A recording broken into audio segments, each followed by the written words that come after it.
معاشرے میں جو عمومی طور پہ دیکھا جاتا ہے، جو نشے کی بیماری ہے، اس میں بہت سارے مسائل ہیں۔ وہ جو بہت سارے مسائل ہیں، وہ تو بالکل کلیئر ایک ڈپکشن ہے کہ یہ کوئی کردار کا مسئلہ ہے۔ اچھا، سارے لوگ متحد ہیں اس بات کے اوپر، اور سارے وہ یکجا ہیں کہ یہ کردار کا مسئلہ ہے، اور ہم یہاں پہ بیٹھ کے جو آپ بات کرتے ہیں وہ یہ کر رہے ہیں کہ یہ کوئی بیماری کی علامت ہے۔ کیا یہ کھلا تضاد نہیں؟ اچھا، اصل میں ہمیں اکثر فیملی ممبرز بھی یہ کہتے ہیں کہ آپ مریض کو بہانہ فراہم کر رہے ہیں کہ یہ بیماری ہے، یہ کوئی بیماری شماری نہیں ہے، یہ ان کی مستیاں ہیں، بلکہ بہت کچھ سخت الفاظ بھی وہ کہہ جاتے ہیں۔ پھر اس طرح کی باتیں بھی کہتے ہیں کہ تانوں رہنا پوے نا انہاں دے نال تے تانوں لگ سمجھ جائے۔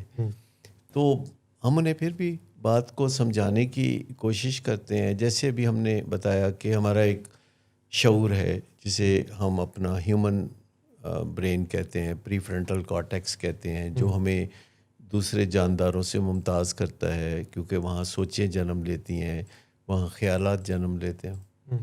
اور ایک ہمارا برین ہے جسے ہم اینیمل برین کہتے ہیں، جو کہ ہم دوسرے بہت سارے جانداروں کے ساتھ شیئر کرتے ہیں، اور وہاں کیمیکل بیسڈ ایکشن جنم لیتا ہے۔ وہاں جسم کا نظام چلانے کے لیے کیمیکلز کو کنٹرول کیا جاتا ہے۔ وہاں جذبات بھی ہوتے ہیں، غصہ، خوشی کے جذبات، رنج کے جذبات، گلہ شکوہ، حسد، تعصب، یہ ساری چیزیں وہاں، بے چینی، یہ ساری چیزیں وہاں پائی جاتی ہیں۔ لیکن یہاں ایک روبوٹک سسٹم ہے، یہاں کوئی شعور نہیں ہے جو فیصلہ کرے کہ یہ کام کرنا چاہیے یا یہ کام نہیں کرنا چاہیے۔ یہ شعور جو ہے پری فرنٹل کارٹیکس، جو انسان کا سرتاج دماغ ہے، یہ وہاں پایا جاتا ہے جہاں وہ اپنے سوچ بچار اور معاشرے کے سکھائے ہوئے اصولوں کے تحت بندہ فیصلہ کرتا ہے کہ اسے کوئی کام کرنا ہے کہ نہیں۔ اب نشے کی بیماری میں یہ سسٹم کمزور پڑ جاتا ہے۔ یہ میں کمزور ترین الفاظ میں کہہ رہا ہوں، طاقتور الفاظ میں یہ ہے کہ یہ بالکل ڈم ہو جاتا ہے، یہ بالکل ختم ہو جاتا ہے۔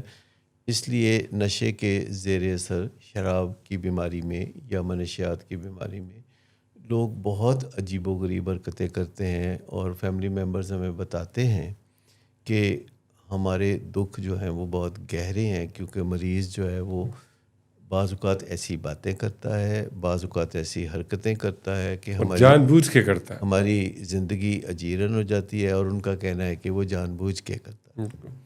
تو پھر میں ان کو سمجھانے کے لیے کہتا ہوں کہ دیکھیں، انسان میں اور دوسرے جانداروں میں فرق ہے۔ یہ جو ہمارا ایک شعور والا دماغ ہے، اس کا سلامت ہونا ہی ہمارے اندر کے انسان کے انسانیت ہے۔ سلامتی کا ضامن ہے۔ اور اگر یہ جو شعور سلامت نہیں ہے تو پھر انسان بہت عجیب و غریب حرکتیں کرے گا۔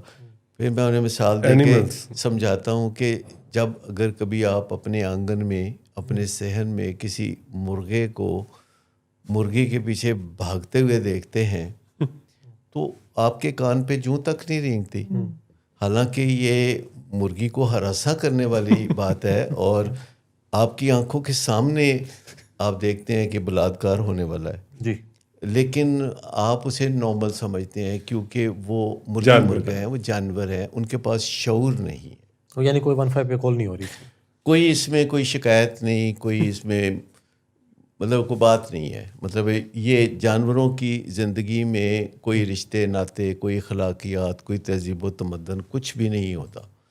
لیکن انسان جو ہے وہ ارتقاء کی منزلیں طے کرتے کرتے اب یہاں تک آ پہنچا ہے کہ ہم لوگ ایون اس چیز کو بھی برا سمجھتے ہیں کہ کوئی کسی بندے کو موٹا کہہ کے باڈی شیمنگ کرے، یا کسی کی شکل پہ یا کسی کے کسی بھی معاملے پہ، رنگت پہ کچھ کرے، تو انسان جو ہے یہ نازک جذبات کو اٹھائے رکھنے کا علم بردار ہے۔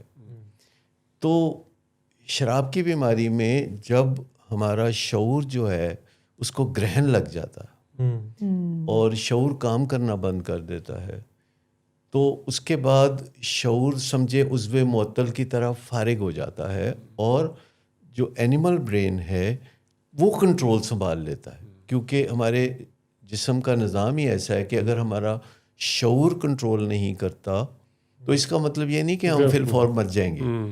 ہمارا وہ جو سیکنڈ ان کمانڈ ہے, وہ جو اینیمل برین ہے, وہ ہمارے سانس کے نظام کو, دل کے نظام کو اور باقی سارے خون کی جو گردش ہے اور ہمارا جو ایک سروائیول ہے وہ اس کو اپنے ہاتھ میں. یعنی آپ یوں سمجھے کہ جب ہمارا شعور کام نہیں کرتا تو پھر ہمارا لاشعور یا اینیمل برین ٹیک اوور کر لیتا ہے. جب اینیمل برین ٹیک اوور کرتا ہے تو پھر وہ باتیں بھی ہو سکتی ہیں جو مرغا مرغی کے پیچھے بھاگتا ہے, اور وہ باتیں دیکھنے والوں کو بہت بری لگیں گی جو اہل خانہ ہیں, جنہوں نے اس کو اچھی تعلیم دلائی, اچھے سبق دیے, اور جب وہ ایسے کام کرتا نظر آتا ہے تو گھر والے دکھ سے مر جاتے ہیں. It explains all the symptoms. یہ ایکچولی بیماری کا شاخسانہ ہے کہ اگر وہ سمجھ جائیں کہ ہمارے پیارے کا برین کا وہ حصہ جسے شعور کہتے ہیں وہ فنکشنل نہیں ہے, وہ ڈیڈ ہے, وہ زہریلے مادوں کے زیر اثر ہے, تو پہلا کام یہ کرنا ہوگا کہ اس دماغ کے حصے کو زہریلے مادوں سے آزاد کیا جائے. یعنی اس کے دماغ کے اوپر جو مضر اثرات ہیں, جو نمنس پیدا کرنے والے ٹاکسنز ہیں, ان سے اس کو نجات دلائی جائے. آپ یوں سمجھے کہ کوئی شراب کے زیر اثر الٹی سیدھی حرکتیں نہیں کرتا. شراب سے جو پیدا ہوتی ہیں ٹاکسنز, ان ٹاکسنز کے زیر اثر وہ یہ ساری اوٹ پٹانگ حرکتیں جو ہیں وہ کرتا ہے. تو جب ہم سمجھ جاتے ہیں when we know better we do better, تو اہل خانہ کو ہم سب یہی کہتے ہیں کہ ایک تو یہ ہے کہ لمبا انتظار نہیں کرنا چاہیے علاج میں, لیکن دوسری بات میں اس سے الٹ کہتا ہوں کہ بہت جلد بازی بھی نہیں کرنی چاہیے علاج میں. یعنی آپ کو سب سے پہلے بیماری کو سمجھنا ہے, پھر علاج کو سمجھنا ہے, پھر قدم آگے بڑھانا ہے. اگر آپ اندھا دھند قدم آگے بڑھائیں گے تو پھر اندھا دھند پیچھے بھی قدم اٹھا لیں گے.